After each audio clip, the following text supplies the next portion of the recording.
The Globe Theatre, which opened in 1994, very near to its former site, specialises in original productions of Shakespeare. But it wasn't until 2004 that a play was performed in the original pronunciation, known as OP. The play was Romeo and Juliet. Well, the Globe is known for its original practices. This is why it is here, to try and recreate the theatre as it was in 1600 and thereabouts. And when they started it off, they decided to do original costume, original music with original instruments, original movement around the stage and so on. But they never did original pronunciation because they thought, quite wrongly, but understandably, they thought nobody would understand it. But it was a very, very successful occasion. The seats were packed for that weekend. Everybody loved it. And it was such a success that the Globe then decided to do a second production the following year, production of Troilus and Cressida. It transports you back through the centuries. It's a very magical, almost hair-raising experience, especially in this space, to hear that accent, a space that's sort of as close as we can get to a 400-year-old theatre, and then an accent that's as close as we can get to a 400-year-old accent with a 400-year-old play. If anything, it rounds the experience of going to see a Shakespeare play out. Any period in the history of the English language can be studied from the point of view of how it was pronounced at the time. Old English, Chaucer, and so on. In relation to Shakespeare, we're talking about the sound system or phonology that was in use in a period called Early Modern English, and in the period specifically around about the year 1600. Now, it's a period during which pronunciation was changing very, very rapidly. So there isn't just one kind of OP. There's an OP that evolves throughout the period. For example, early on in the period, people were pronouncing the word musician as musician, musician. Later in the period, it had evolved into musician. And of course, later still, it became musician. David Crystal and his son Ben regularly work together to demonstrate how original pronunciation differs from modern pronunciation. It's an interesting accent to tune your ear into. So we're going to run through a few pieces of Shakespeare, first in a modern sort of received pronunciation accent, the accent that you're used to hearing Shakespeare in, and then we'll switch into original pronunciation. And probably Dad will do some and I'll do some as well, so you get to hear it in a different voice. Their first example comes from Henry V. Ben gives the modern pronunciation and David the OP. Oh, for a muse of fire that would ascend the brightest heaven of invention. Oh, for a muse of fire that would ascend the brightest heaven of invention. A kingdom for a stage, princes to act and monarchs to behold the swelling scene. A kingdom for a stage, princes to act and monarchs to behold the swelling scene.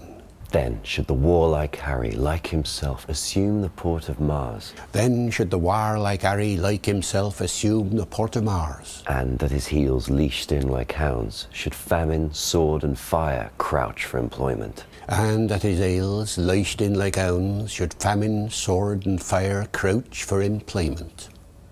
How do you know that that was original pronunciation? Well, there are three kinds of evidence that you look for when you're working out the pronunciation of a stage in the history of the language. The first and the most important piece of evidence is the observations made by people who were writing on the language at the time. There were several people who actually commented on how words sounded, which words rhymed, and so on. For example, how do we know that the R is pronounced at such a time? Well, Ben Jonson, the dramatist, actually tells us at one point. He says we pronounce the R after a vowel. He actually calls it a doggy sound, grr, or something like that. And so that kind of evidence, where when you look at all the sounds, all the vowels, all the consonants, you put it together, and that's the first kind. The second kind of evidence is the spellings that people used at the time. The spellings were a much better guide to pronunciation then than spelling is today. So at one point in Romeo and Juliet, the word film is spelt P-H-I-L-O-M-E, therefore film, and that's a very important indication. But the third kind of evidence, which is absolutely critical from a dramatic point of view, is that there are rhymes and puns which don't work in modern English that do work in OP. One I remember that we did at the Globe here was the pun that suddenly leapt out at us in the prologue to Romeo and Juliet. You do that one? Right. So, two households, both alike in dignity, and fair Verona where we lay our sin, from ancient grudge bred to new mutiny, where civil blood laid civil hands unclean. From forth the fatal lines of these two foes, a pair of star-crossed lovers take their life, whose misadventured piteous overthrows doth with their death bury their parents' strife. And it's the lines, It's isn't it? the lines, from forth the fatal lines. Now the thing is, loins was pronounced loins, and the word lines was pronounced loins. So there is a nice pun. double meaning. Yeah, a pun on loins and lines, genealogical lines on the one hand and physical loins on the other, which is completely missed if you do it in modern English. It's a good example. David and Ben have also discovered that nearly 2/3 of Shakespeare's sonnets have rhymes that don't work in modern English, but do work in OP. Give us a good one. What, 116? I think 116 is interesting because lots of people have it at their weddings and they think of it as being a very sort of, highfalutin sonnet. Let me not to the marriage of true minds admit impediments, but it completely changes in OP, particularly because of the rhymes. Love's not time's fool, though rosy lips and cheeks within his bending sickle's compass come.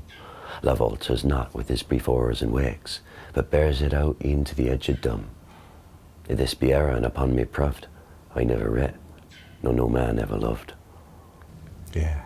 Proved and loved. I mean, it's a lovely ending, isn't it? Proved and loved, it simply doesn't work. Completely falters it. If this be error and upon me proved, I never writ, nor no man ever loved. That's right. It doesn't quite work. When Romeo and Juliet was performed at the Globe, David and Ben were advisors on the production. One of the most interesting things was the way in which the actors all said that the OP altered their performance quite fundamentally. You have to remember the play was being done in two versions that year. There was a modern English version and an OP version as well. The actors had to learn the thing twice. And it just changed the way they perceived their characters, didn't it, Ben? It did. Well, I mean, it's a lot faster, the accent. With modern Shakespeare, it's often very reverential in the way that we pronounce it. It's assume the port of Mars. It's much faster in OP. It's assume the port of Mars. The OP Romeo and Juliet was 10 minutes faster. But it does something else to you as well. To me, it drops my voice. I use my bottom register a lot more, assume the port of Mars.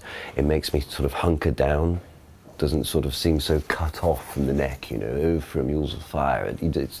It connects with the body a bit more for some reason. It's an earthier accent. The experience of Romeo and Juliet also demonstrated that far from making Shakespeare more difficult to understand, it can actually make the original meaning clearer, as can be seen in this extract from As You Like It. And so from ore to ore we ripe and ripe, and then from ore to ore we rot and rot, and thereby hangs a tale.